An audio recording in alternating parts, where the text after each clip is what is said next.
Welcome to Save As Ability, a podcast to educate and inform you about disability employment issues. My name is David D'Arcangelo, and I'm your disability policy expert.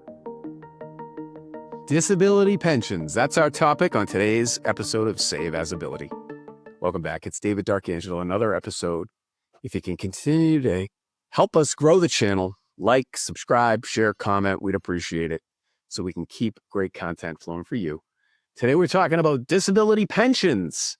And as I was doing research here to what people want to hear about, this was coming up. So let's do it. Let's have an overview that covers both public and private disability programs. This is a 50,000 foot view. We could have 5 different episodes about this. There's a lot of layers here, but really this is try to give people an understanding of or shed some light on how disability pensions function within and beyond just the public ones that we think about. But all right, first let's define what a quote unquote air quotes disability pension is. It's broadly defined like, first let's consider that there's the public variety. Those are going to be public benefit programs that exist from the federal government and state government and things like that. But then there's also the private variety. And we're going to talk about both and some distinctions here. So generally, public programs are funded through government programs, such as the Social Security Administration. So SSI, SSDI are generally considered in that realm, particularly SSDI in the U.S., okay? And other countries and other jurisdictions may have other things, but in America, that's the large driver. So these benefits often require either a work history with SSDI or qualify for people need to qualify for some type of social assistance, okay? Now let's look at the private. In the private, we're talking about these are often funded through employer-based or employer-sponsored disability insurance programs or personal policies that people take out with large insurance companies, and they're purchased from gigantic insurance companies, fill in the blank insurer that provides long-term disability coverage, and you can pay into that and you can purchase it. You've seen the ads on TV, or sometimes you can get it through other plans if you're commingling with like big funds and things like that. So these plans can supplement or substitute for the public benefit programs as well. So if you're getting the public benefit programs, you may or may not necessarily also be able to take advantage of these. It's going to be a lot of factors there, your age and different conditions that you're going to be able to provide paperwork and substantiate the disability or not, okay? So the core purpose for both, though, is kind of the same, and that's to offer financial subsistence and support for people who are unable to maintain full-time work due to the disability. So, and cover things like, all of the essential living costs, rent, food, healthcare expenses, all those types of things, okay? That's what we're talking about in the realm of disability pensions here. So, these both exist together, the public and private programs, and these benefits, are great examples of how policies and programs have been put in place to provide for people with disabilities, okay? And it reflects society's commitment and our government's commitment to provide for our people long-term. And we're going to get into that next. There's both short-term disability pension, long-term disability pension. Let's talk a little bit about that and eligibility and things. So on the public side, eligibility, like if you're talking about SSI, SSDI, you've got to have a certain work history with SSDI, for example. You've had to pay in a certain amount of quarters. You have to meet the medical definition, and you have to provide, doctor's certification of it and things like that. So SSDI, for example, there's about 9 million Americans receiving those benefits each year. That's considered long-term disability pension benefits, right? The financial impact is the average monthly benefit amount is around $1,500. I think $1,483 was the last amount I looked up. That was a 2022 number. So it's probably been adjusted. They adjusted each year, the commission does. And then there's also SSI, which is, a little bit different. I think people are using it as a pension program, And again, if you qualified, it varies based on federal and state supplements, but it also it usually includes Medicaid eligibility in many states, as well as, there's different factors there. So there's other pieces to that as well. Oh, hey, Isabella, for making a cameo appearance. I was just watering the plant. All right, great. Thanks for doing that.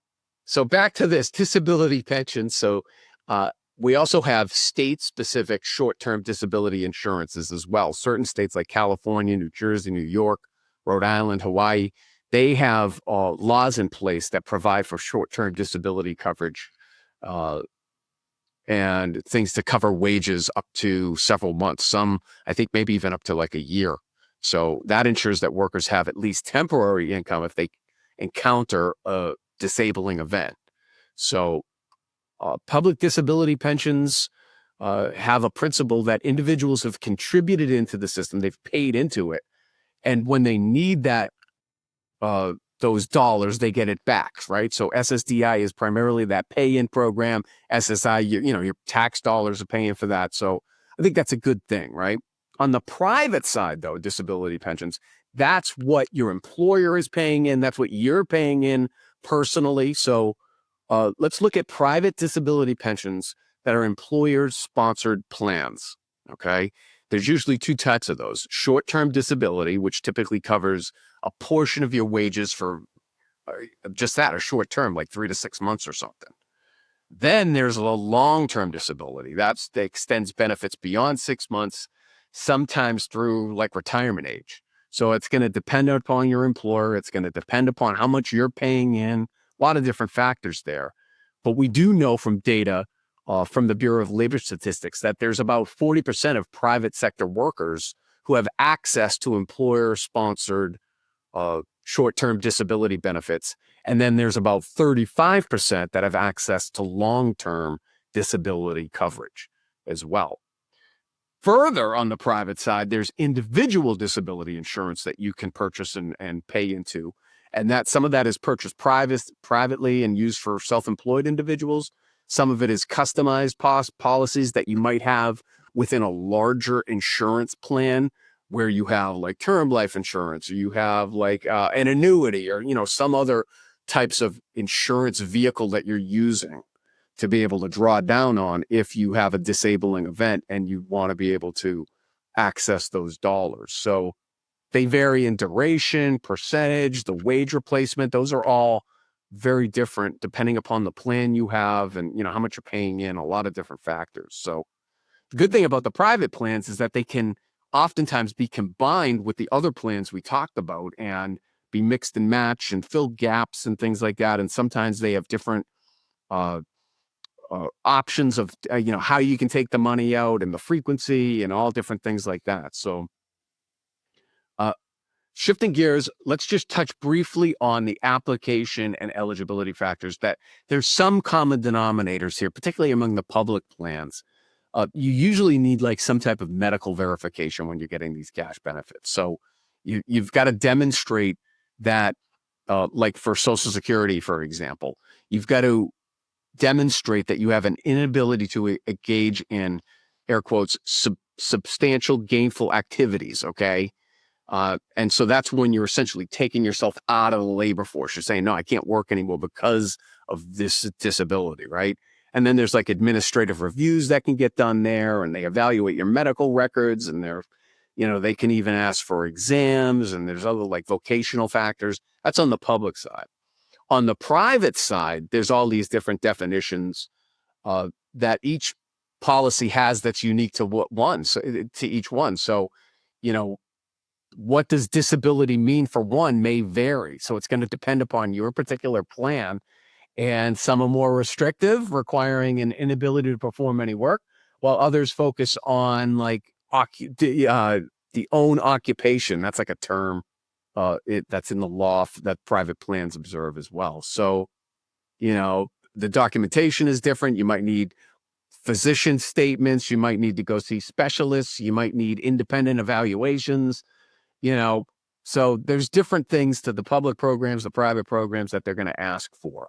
But both really are essentially doing the same thing. They're providing the dollars there that you need long-term, either short-term disability or long-term disability to provide for all the things we talked about. So we could go on all day about this. This is a huge subject, and there's really a lot here. But, let's just wrap it up briefly and say that it's a good thing that this is all in place because it provides options for people with disabilities. Now, on the public side particularly, there's a big debate about how best do we do that? How best do we provide for our Americans with disabilities long-term, disability-wise?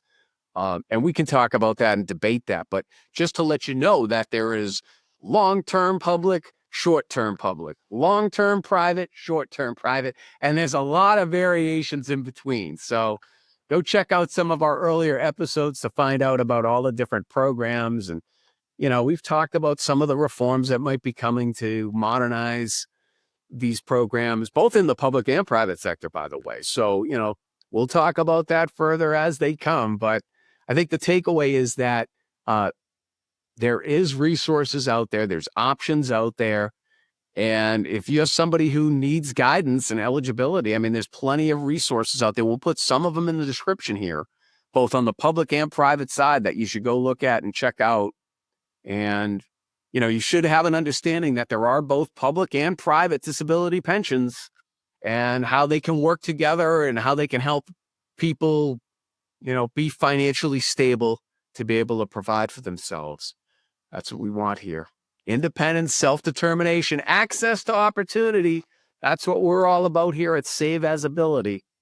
Hope you got something out of this episode. If you want to hear other things from future episodes, please drop us a comment, like, subscribe, share, so we can keep great content flowing for you. I appreciate you, and I hope you have a great day. For more information about disability employment issues, please visit our website, disabilityemploymentsolutions.com. The Save As Ability podcast is available on Apple Podcast, Spotify, our YouTube channel at Disability Policy Expert, or wherever you stream your podcasts. Subscribe, stream, rate, and review our shows. Your ratings and reviews help our show reach new audiences. Produced by Pod Pro Entertainment. Save As Ability lives within a network of podcasts located at podproentertainment.com. #TheNewRadio.